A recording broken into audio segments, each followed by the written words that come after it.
I spent the first 2 decades of my career as a social scientist studying liars and their lies. I thought I had developed a sense of what to expect from them. Then along came President Donald Trump. His lies are both more frequent and more malicious than ordinary people's. In research beginning in the mid-1990s, when I was a professor at the University of Virginia, my colleagues and I asked 77 college students and 70 people from the nearby community to keep diaries of all the lies they told every day for a week. They handed them in to us with no names attached. We calculated participants' rates of lying and categorize each lie as either self-serving, told to advantage the liar or protect the liar from embarrassment, blame or other undesired outcomes, or kind, told to advantage, flatter or protect someone else. At the Washington Post, the fact-checker feature has been tracking every false and misleading claim and flip-flop made by Trump this year.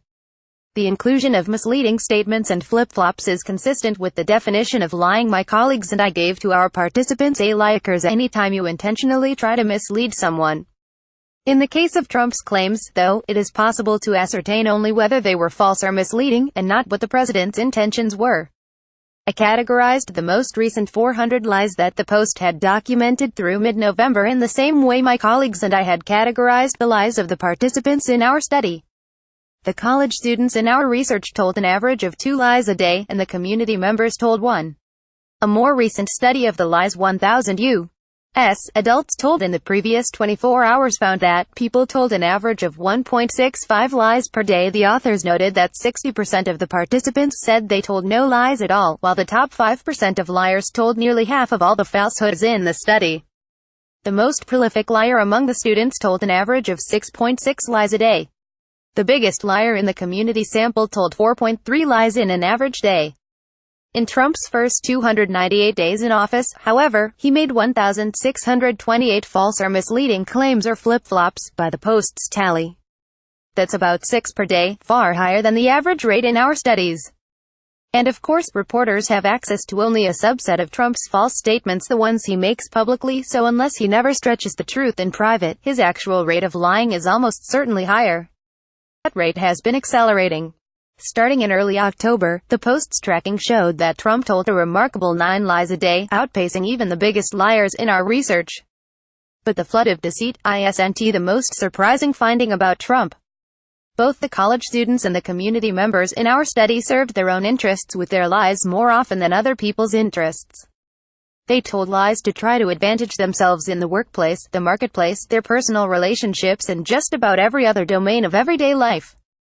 For example, a salesperson told a customer that the jeans she was trying on were not too tight, so she could make the sale. The participants also lied to protect themselves psychologically. One college student told a classmate that he wasn't worried about his grades, so the classmate wouldn't think he was stupid. Less often, the participants lied in kind ways, to help other people get what they wanted, look or feel better, or to spare them from embarrassment or blame. For example, a son told his mother he didn't mind taking her shopping, and a woman took sides with a friend who was divorcing, even though she thought her friend was at fault too. About half the lies the participants told were self-serving, 46% for the college students, 57% for the community members, compared with about a quarter that were kind, 26% for the students, 24% for the community members. Other lies did not fit either category. They included, for instance, lies told to entertain her to keep conversations running smoothly. One category of lies was so small that when we reported the results, we just tucked them into a footnote. Those were cruel lies, told to hurt or disparage others. For example, one person told a coworker that the boss wanted to see him when he really didn't, so he'd look like a fool. Just 0.8% of the lies told by the college students and 2.4% of the lies told by the community members were mean-spirited. My colleagues and I found it easy to code each of our participants' lies into just one category. This was not the case for Trump. Close to a quarter of his false statements, 24%, served several purposes simultaneously. Nearly 2/3 of Trump's lies, 65%, were self-serving. Examples included their big tax cuts, the biggest cuts in the history of our country, actually, and about the people who came to see him on a presidential visit to Vietnam last month. They were really lined up in the streets by the tens of thousands. Slightly less than 10% of Trump's lies were kind ones, told to advantage, flatter or protect someone else. An example was his statement on Twitter that it is a miracle how fast the Las Vegas Metropolitan Police were able to find the demented shooter and stop him from even more killing. In the broadest sense, it is possible to interpret every lie as ultimately self-serving, but I tried to stick to how statements appeared on the surface. Trump told 6.6 times as many self-serving lies as kind ones. That's a much higher ratio than we found for our study participants, who told about double the number of self-centered lies compared with kind ones. The most stunning way Trump's lies differed from our participants, though, was in their cruelty. An astonishing 50% of Trump's lies were hurtful or disparaging. For example, he proclaimed that John Brennan, James Clapper and James Comey, all career intelligence or law enforcement officials, were political s. He said that the sloppy Michael Moore show on Broadway was a total bomb and was forced to close. He insisted that other countries, they don't put their finest in the lottery system. They put people probably in many cases that they don't want. And he claimed that Ralph Northam, who is running for governor of Virginia, is fighting for the violent MS-13 killer gang's sanctuary cities. The Trump lies that could not be coded into just one category were typically told both to belittle others and enhance himself. For example, Senator Bob Corker begged me to endorse him for re-election in Tennessee. I said no and he dropped out, said he could not win without my endorsement. The sheer frequency of Trump's lies appears to be having an effect, and it may not be the one he is going for. A Politico Morning Consult poll from late October showed that only 35% of voters believed that Trump was honest, while 51% said he was not honest.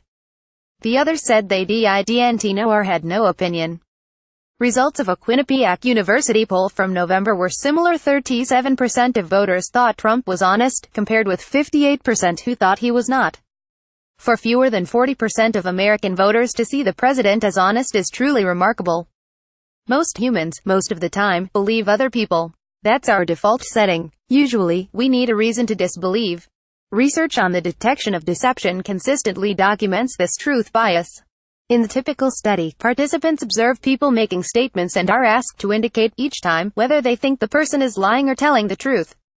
Measuring whether people believe others should be difficult to do accurately, because simply asking the question disrupts the tendency to assume that other people are telling the truth.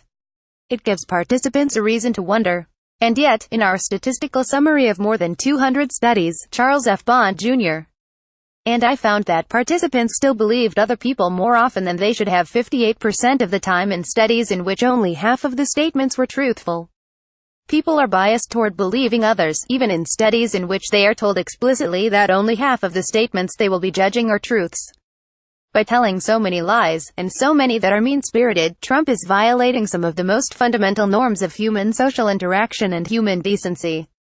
Many of the rest of us, in turn, have abandoned a norm of our own. We no longer give Trump the benefit of the doubt that we usually give so readily. Washington Post reuse content.